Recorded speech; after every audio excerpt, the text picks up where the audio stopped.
aí galera, aqui é a Raíssa do Livre Só e no vídeo de hoje eu vim dar dicas de livros para vocês aprenderem história sem parecer que está estudando.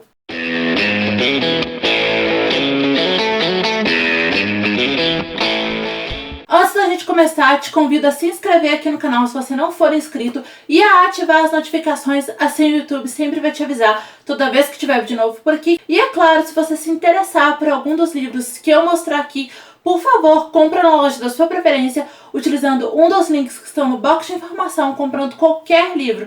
Utilizando os links que eu deixo na descrição dos meus vídeos, você ajuda o canal com uma pequena parcela da sua compra e não pagam nada a mais do valor do produto por isso. Vou começar explicando mais ou menos, porque esse não é o objetivo desse vídeo, a diferença entre romance histórico e romance de época. Romance de época é um livro de romance se passado num período de antigamente, então por isso que ele chama romance de época. Então, Julia Quinn, Lisa Kleypas, eu só conheço as duas, gente. A Paola do Livros e Fuxicos, ela escreve romance de época. Já romance histórico é um livro que se passa no período histórico e ele não necessariamente vai ter elementos românticos. Na verdade, os que eu vou mostrar aqui, eles não têm elemento romântico, assim, nenhum. Até tem ali uns casais e tal, porque, né, isso faz parte da vida, mas não é o foco principal da história. O foco principal da história num romance histórico é a história ali por trás. Então, livros que se passam em períodos históricos como os que eu vou mencionar aqui. Um dos meus autores favoritos da vida escreve romance histórico, é o Bernard Cornwell. Eu vou indicar para vocês dele aqui uma trilogia que eu já li e uma série que está em andamento. A trilogia é A Busca do Graal, aqui representada pelo primeiro volume, que é O Arqueiro. E esse livro vai se passar durante a Guerra dos 100 Anos. O período é histórico, a gente vai conhecer vários personagens que realmente existiram, mas o protagonista, que é o Thomas, o autor inventou esse personagem, ele é um arqueiro e ele vai se deslocar pelas várias batalhas que compuseram a Guerra dos 100 Anos, porque não foi uma guerra só, unificada e tal. Foram várias batalhas e assim, cada hora um dos lados estava ganhando num determinado momento da guerra. E ela foi uma guerra que durou muito tempo, né? Guerra dos 100 Anos. Então, assim, foi um período em que muitas coisas aconteceram. Então, o autor vai abordar aqui também a peste negra, vai abordar a Inquisição. Então, assim, é muito interessante. Eu gosto muito da forma como o autor escreve. Só que, assim, não é um livro para todo mundo. Se você é jovenzinho, esse livro não é pra você. Se você é criança, esse livro não é pra você. E se você tem algum tipo de gatilho com estupro, não vou nem falar abuso sexual porque ele não tem papas na língua aqui pra falar, então eu acho bom deixar isso bem claro. Você não deve ler esse livro, porque o que acontece? Esse livro se passa num período medieval.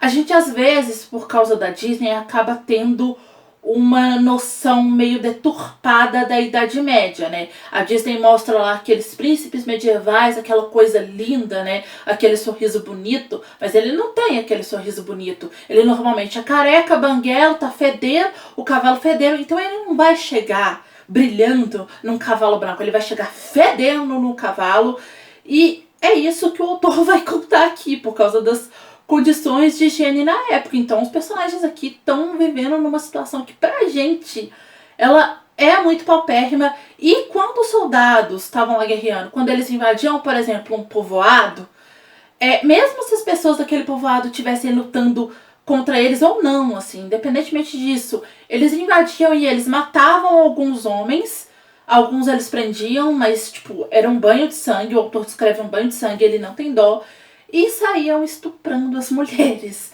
Então, se você tem algum tipo de gatilho com isso, esse não é um livro pra você, porque é o que acontecia na época. É um pouco chocante de ler as coisas meio assim, nu e cruas, mas, né, porque acontecia não significa que seja correto. Vamos deixar bem claro aqui. Mas eu acho importante ele contar isso dessa forma, mas não é um livro pra todo mundo, porque o autor realmente, ele não tem dó da gente. O que ele precisar narrar aqui desse período, ele vai narrar como foi ali, inserindo algumas coisas ficcionais. Geralmente ele só insere personagens ficcionais para contar aquele contexto. Então, enfim, gente, leiam A Busca do Graal se você não está inserido nesse grupo que eu falei, porque é realmente uma trilogia muito, muito boa. Tem um livro extra que eu ainda não li, que se eu não me engano chama 1356, alguma coisa assim. Eu vou deixar aqui a capinha do lado pra vocês, se for ele mesmo. Eu vou procurar a sinopse, que eu quero muito ler ainda, mas eu já tô com vontade, inclusive, de reler essa trilogia, porque ela é muito, muito boa. Quem é acostumado a ler Bernard Cornwell sabe que ele tem livros únicos, ele tem trilogias como A Busca do Graal, aquela trilogia de Arthur, mas ele também tem séries intermináveis, de 12 livros, às vezes mais de 12 livros. Eu não sei o que acontece, gente, ele perde completamente a compostura, que é o caso de Crônicas Saxônicas, aqui representada pelo primeiro volume, que é O Último Reino, que também é o título da série de TV. Sim, O Último Reino foi inspirado nessa série aqui, e se você assiste a série de TV, eu recomendo você ler os livros, que são muito, muito bons. Eu acho que o próximo livro que eu tenho que ler é o 5º livro. Eu tenho o 5º e o 6º aqui ainda, né? Eu tenho os 6 primeiros volumes, preciso adquirir os outros, porque essa série é gigante e eu tô gostando bastante. E sobre o que é essa série? Aqui a gente vai acompanhar as guerras que unificaram a Inglaterra, mas vai começar anos antes, num período em que a Inglaterra era dividida em vários pequenos reinos, e a gente vai acompanhar o rei Alfredo o Grande e os seus descendentes. E a gente vai acompanhar também as invasões dos dinamarqueses, que na verdade são os vikings, já chego nesse ponto, na Inglaterra, né, nesses vários reinos aí, e como que essas duas culturas tão opostamente diferentes foram entrando em contato. Então, o mais legal desse livro é ver o contato entre as culturas. Eu já li até o livro 4 e, assim, no início eles são completamente hostis uns com os outros, mas aí aos poucos algumas pessoas vão se mesclando ali, aqui, e essas duas coisas meio que vão se misturando. Isso é muito, muito legal, eu gosto muito disso. Como sempre, o autor vai usar um personagem fictício pra inserir aqui, que é o Uhtred. E, gente, eu esqueci de falar isso sobre A Busca do Graal. Não se afeiçoem muito aos personagens do Cornwell, porque assim, ele vai fazer os personagens comerem o pão que o diabo amassou e cuspiu em cima. E assim, quando você acha que tá tudo bem, não tá tudo bem. E toda hora vai tendo reviravolta. E chega uma hora que você já não sabe mais o que você faz, você já tá desesperado. Então assim, não se afeiçoem a personagens dele. Sobre os vikings, ele fala aqui na nota histórica o seguinte: o nome do povo, gente, esse povo que chega aqui, são os dinamarqueses. O autor vai se referir a eles durante o livro inteiro como dinamarqueses. Por quê? Ele explica o seguinte: sair viking significa sair fazendo ataques e pilhagens de surpresa. Então, assim, não é o nome do povo, embora tenha lá a série da History chamada Vikings, a gente acabou conhecendo eles mais comumente assim, mas enfim, eu acho que hoje em dia virou, mas eu acho que a gente precisa ter noção dessa diferença e de onde veio esse povo. Esse povo tem uma origem. E aquele capacete de chifrinho, esqueçam aquilo, tá? Eles não usavam capacete de chifrinho. Essa é uma visão totalmente preconceituosa, tem a ver muito com a religião deles, todo esse estranhamento que teve no início, a forma como tentaram demonizar a religião deles. Então assim, é um pouco mais complexo. Leiam essa série que vocês vão entender do que eu tô falando. É muito, muito boa, eu recomendo demais essas duas séries dele. Eu preciso ler outras coisas do autor? Preciso. Quero ler outras coisas do autor? Quero, mas no momento preciso terminar essa série aqui. O próximo livro que eu tenho pra mostrar pra vocês, ele é vendido pela editora como uma fantasia. Eu já vi muitos booktubers falando que ele é um livro de fantasia, inclusive vários, quando vão fazer bookshelf tour e a estante é dividida por gêneros, esse livro tá em fantasia. Na minha, não, ele fica na parte de romances históricos. Porque o que acontece? O que esse livro faz é mudar o gênero de um personagem que já existiu. Mas ele tá falando de coisas históricas, ele tá falando... Por mais que a gente... É um pouco diferente do Cornwell, assim, a gente vai acompanhar algumas coisas que sim, tem coisas históricas, mas tem coisas ficcionais. A balança é bem mais equilibrada do que no Cornwell, por exemplo, que a gente tem mais história, eu acho. A ficção vai se inserindo ali meio que em volta. É, pra mim, um livro de romance histórico, porque é a versão de um personagem que já existiu. Muita gente considera fantasia por causa disso, por causa da parte inventada. Mas fantasia pra mim é que tem elemento fantástico. Aqui não tem uma bruxa, uma fada, um duende, nada disso. Tô falando de Filha das Trevas, da Kirsten White. Aqui a autora vai transformar o Vlad Palador numa menina, Quem foi Vlad o Empalador? Depois vocês pesquisam, mas já aviso, vocês vão encontrar imagens fortes. Mas o Vlad o Empalador foi a inspiração do Bram Stoker para escrever Drácula. Então, assim, o cara saía matando os inimigos sem dó, ele era extremamente sanguinário, e a autora transforma ele numa menina, que é a Lada, que tá tentando ali fazer com que os homens respeitem ela. Ela tá tentando pegar pra si algo que sempre foi dela. Ela tá lutando pelo direito dela e ela vai lutar com muitas forças pra poder ter a sua voz escutada, sabe? Eu ainda não li o segundo livro, eu não sei quanto que a Lada vai ficar mais parecida com o Vlad, mas nesse primeiro livro aqui a gente vai conhecer um pouco ela, vai ver um pouco do passado dela. Esse primeiro livro eu acho que talvez ele seja o que tenha mais elementos ficcionais em si. E aí preciso ler os próximos livros, gente, porque eu gostei muito desse livro. O autor escreve de um jeito muito, muito fácil. Tem vários livros aí sobre o Vlad também. Eu não sei se eu tenho coragem de ler, porque o cara chamava Vlad o Empalador. Então, assim, uma pessoa que tem o apelido de O Empalador, esse cara devia matar muita gente. Não sei se o livro vai pra essa pegada, porque é um livro mais jovem, então acho que talvez a autora suavize mais nos próximos livros. Mas esse primeiro aqui é bem interessante pra conhecer, pra você criar interesse e de repente pesquisar sobre esse personagem, e eu recomendo demais. O próximo livro, eu assisti o filme primeiro, e aí, há uns anos atrás, comprei o livro, achei que não fosse ter o mesmo efeito do filme em mim, já que eu assisti o filme primeiro, mas eu me surpreendi. Eu fiquei ainda mais apaixonada por essa história, que é a menina que roubava livros, que vai se passar durante a Segunda Guerra Mundial. E a gente vai ver essa menina que é afastada da mãe, que vai viver aí com uma família adotiva, e toda, né, ela nessa escola nazista, ela aprendendo a ler, a relação dela com o pai adotivo e a leitura, toda a situação da guerra também, que a gente acompanha de uma forma mais íntima e familiar, vamos dizer assim, né? Eles escondendo um judeu, toda vez que é bombardeado, eles tendo ali que ficar escondidos num bunker, e como era o clima dentro desse bunker.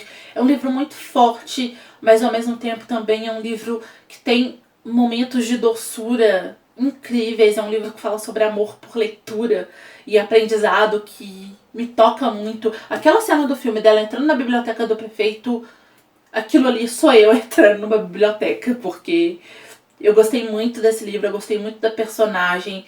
Eu acho que o Mark Suzak, ele escreve de um jeito muito, muito lindo. Ele tá falando de um tema que não é fácil, e ele consegue emocionar o leitor, não só pelo sofrimento desses personagens na guerra, mas também por pequenas cenas bonitas do cotidiano dessas pessoas. É um livro muito bonitinho, muito especial.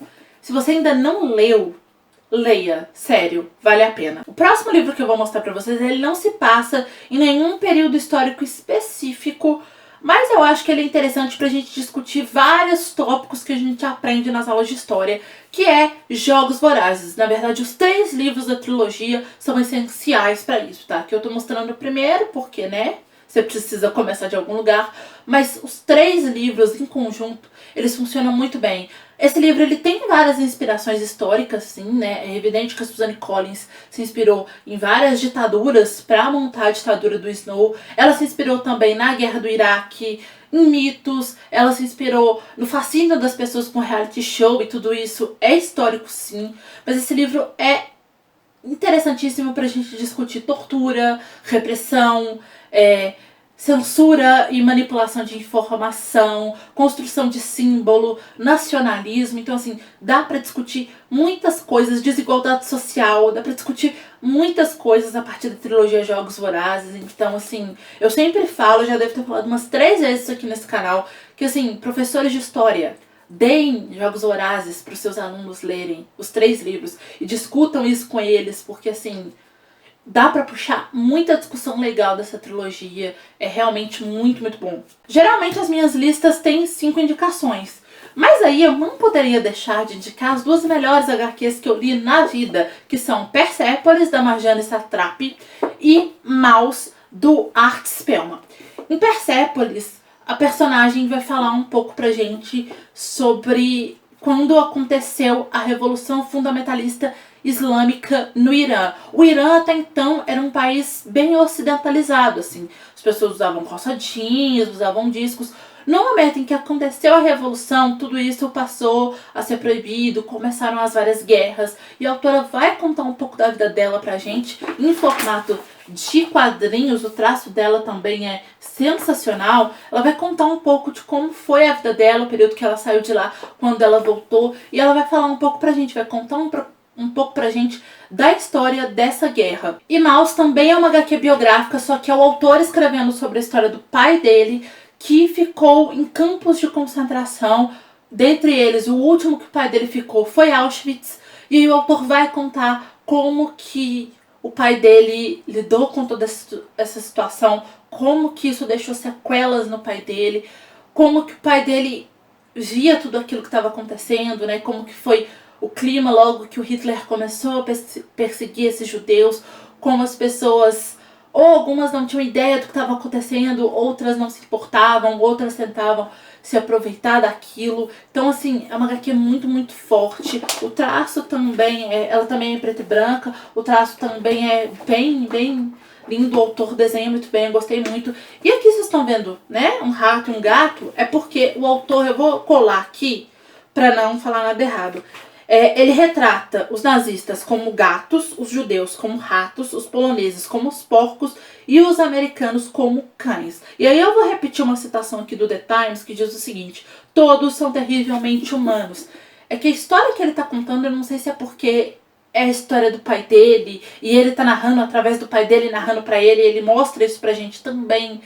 Eu não sei se é por causa da força dessa história, mas em nenhum momento aqui a gente tá vendo um rato desenhado. Em nenhum momento aqui a gente esquece que essa é uma história sobre seres humanos, assim. Essa HQ é muito forte, é uma das melhores HQs que eu li na vida. As duas são, né, Maus e Persepolis, e eu super recomendo essas duas HQs. Bom, pessoal, é isso. Espero muito que vocês tenham gostado desse vídeo. Se você gostou, clica muito em gostei aqui embaixo para me ajudar na divulgação. Se inscreve no canal se não for inscrito e compartilha esse vídeo para os seus amigos. Não deixe de passar lá no blog e de seguir o canal em todas as redes sociais. Todos os links, como sempre, estão no box de informação. Assiste esses vídeos que estão aqui do meu lado, que eu acho que eles podem te interessar. É isso, beijo, tchau e até o próximo vídeo.